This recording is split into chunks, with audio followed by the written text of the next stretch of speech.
Halo semuanya, kenalin nama aku Syahnan dan selamat datang kembali di channel Nyoto Tech. Di video kali ini, aku mau berbagi cerita ya tentang suka duka selama menggunakan Xiaomi 15T Pro.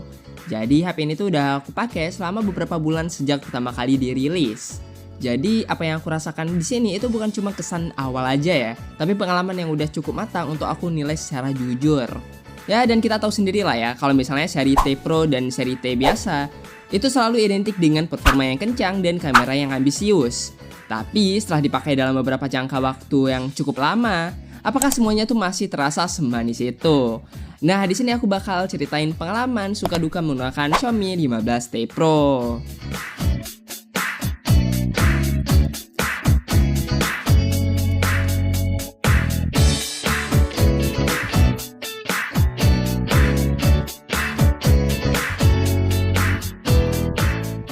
Kita masuk ke bagian sukanya terlebih dahulu lah ya. Kalau ngomongin Xiaomi 15T Pro, bagian yang paling pertama bikin aku puas itu jelas performanya ya. HP ini tuh menggunakan Dimensity 9400 Plus yang memang terasa seperti chipset kelas flagship. Ya, memang flagship sih. Nah, bukan cuma sekedar angka benchmark yang tinggi ya, tapi pengalaman pakainya itu memang benar-benar ngebut. Dipakai buat aktivitas harian, misalnya kayak buka banyak aplikasi, scrolling media sosial, pindah-pindah aplikasi, itu semuanya lancar tanpa delay. Untuk gaming berat, misalnya kayak Genshin Impact, Honkai Star Rail, Wuthering Waves, sampai Mobile Legends di setting yang rata kanan, itu performanya stabil dan enak banget dipakai dalam jangka waktu yang lama. Yang paling kerasa itu konsistensinya sih, karena walaupun dipakai dalam sesi yang panjang, performanya tuh nggak langsung drop secara drastis gitu ya. Ditambah lagi, RAM-nya tuh LPDDR5X dengan 12GB dan penyimpanan UFS 4.1 hingga 1TB, itu bikin loading cepat dan multitasking juga makin nyaman. Jadi secara performa, ini salah satu poin terkuat dan paling aku sukai dari Xiaomi 15T Pro.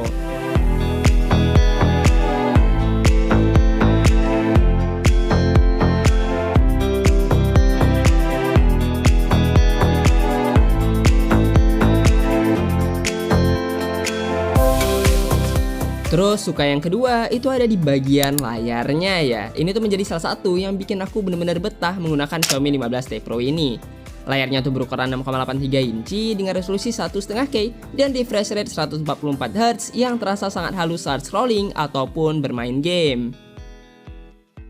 Warna AMOLED-nya itu hidup, kontrasnya dalam, dan kecerahannya itu juga cukup tinggi ya, yaitu sampai 3200 nits, jadi tetap jelas lah walaupun dipakai di luar ruangan. Bezelnya tipis dan simetris, bikin tampilannya tuh terlihat modern dan imersif.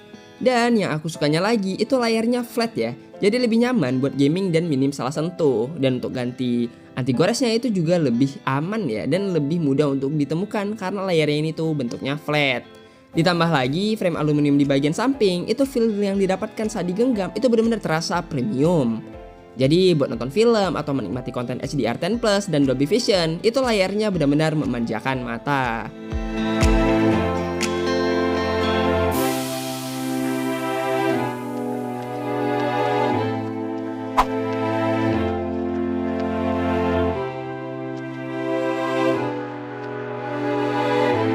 Suka selanjutnya itu jelas di bagian sektor kameranya ya. Xiaomi 15T Pro itu terasa serius banget pengembangannya. Kamera utamanya 50MP dengan sensor besar itu mampu menghasilkan foto yang tajam dengan dynamic range yang luas. Warna khas Leica-nya itu juga memberi karakter tersendiri ya, karena ada pilihan Leica Vibrant yang lebih cerah dan Leica Authentic yang lebih dramatis. Terus ada kamera periskop 5x optical zoom, itu jadi nilai tambah besar ya, karena hasil foto jarak jauhnya itu tetap detail dan usable. Untuk potret, efek bokehnya tuh natural dan deteksi subjeknya itu juga rapi ya.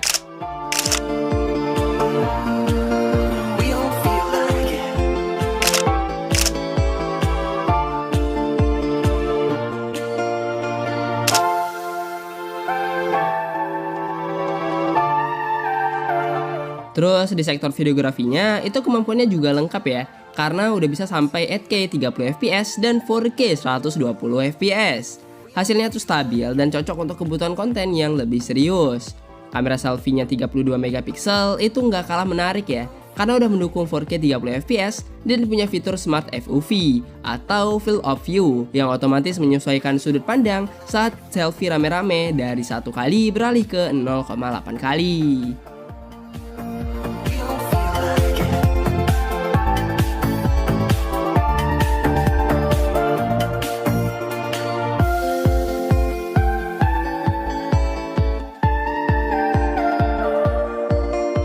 Terus bagian yang aku suka lainnya itu ada di bagian fitur AI-nya ya. Setelah update HyperOS terbaru, fitur AI-nya tuh terasa makin lengkap dan makin matang.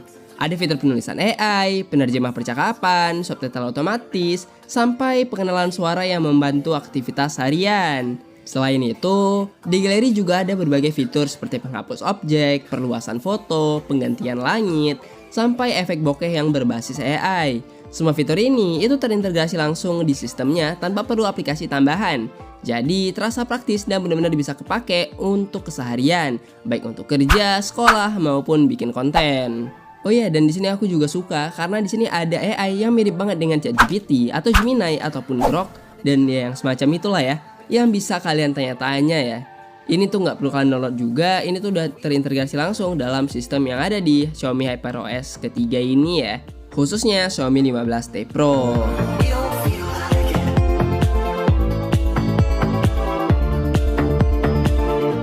Dan suka aku yang selanjutnya itu ada di baterainya ya. Kapasitas 5500 mAh menurut aku tuh udah cukup awet untuk penggunaan sehari-hari.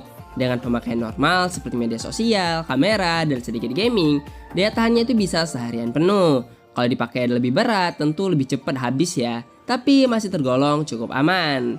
Fast chargingnya 90 watt itu menjadi salah satu hal yang paling bikin aku ketagihan karena sekitar 30-40 menit itu udah hampir penuh ya untuk pengecasannya.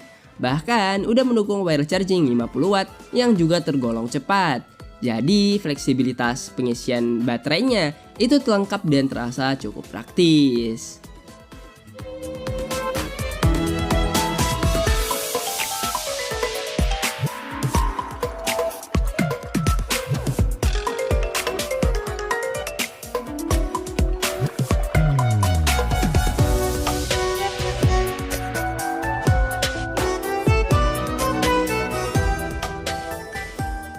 Ya meskipun banyak sukanya, tapi tetap aja lah ya ada yang namanya duka. Dan di sini ada beberapa hal yang menjadi duka dalam pemakaian aku di Xiaomi 15T Pro ini ya. Yang pertama itu ukurannya yang 6,83 inci, itu membuatnya terasa cukup besar, terutama kalau dipakai satu tangan dalam waktu yang lama.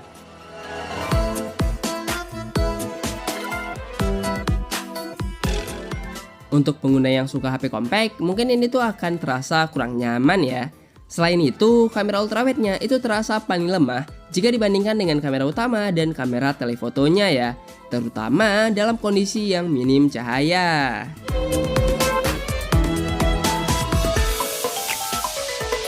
Terus, konsistensi warna antar lensanya itu juga kadang berbeda ya. Dan saat pindah lensa, itu ketika merekam ataupun foto, itu transisinya belum sepenuhnya mulus ya. Jadi masih ada kayak sentakan-sentakan kecil gitu.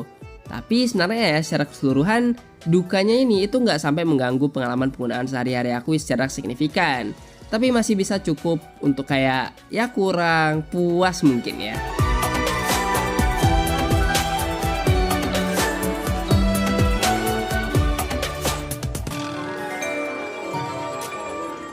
Jadi setelah berbulan-bulan menggunakan Xiaomi 15T Pro, aku bisa bilang pengalaman yang aku rasakan itu jauh lebih banyak sukanya jika dibandingkan dengan dukanya. Performanya itu kuat dan stabil, layarnya sangat memanjakan mata, kameranya fleksibel dan serius dikembangkan. Terus fitur AI-nya tuh cukup ngebantu ya, dan pengisian dayanya itu cepat serta praktis. Ya memang ada beberapa kekurangan ya, atau duka yang aku sampaikan, seperti misalnya ukurannya yang cukup besar dan bongsor, terus konsistensi kamera ultrawide-nya, terus juga ya beberapa hal yang udah aku sebutin di duka yang lainnya lah ya. Tapi buat aku pribadi ini tuh bukan hal yang bikin sampai jadi deal breaker. Jadi kalau misalnya kalian cari HP dengan performa yang tinggi, layar premium, kamera yang lengkap, dan fitur modern dalam satu paket, menurut aku Xiaomi 15T Pro ini tuh adalah pilihan yang sangat oke dan masih sangat nyaman untuk kalian pakai sekarang hingga beberapa waktu ke depannya. Jadi terima kasih telah menonton video ini sampai habis. Jangan lupa like dan subscribe. Nama aku Canan. See you in the next video. Goodbye. Dadah.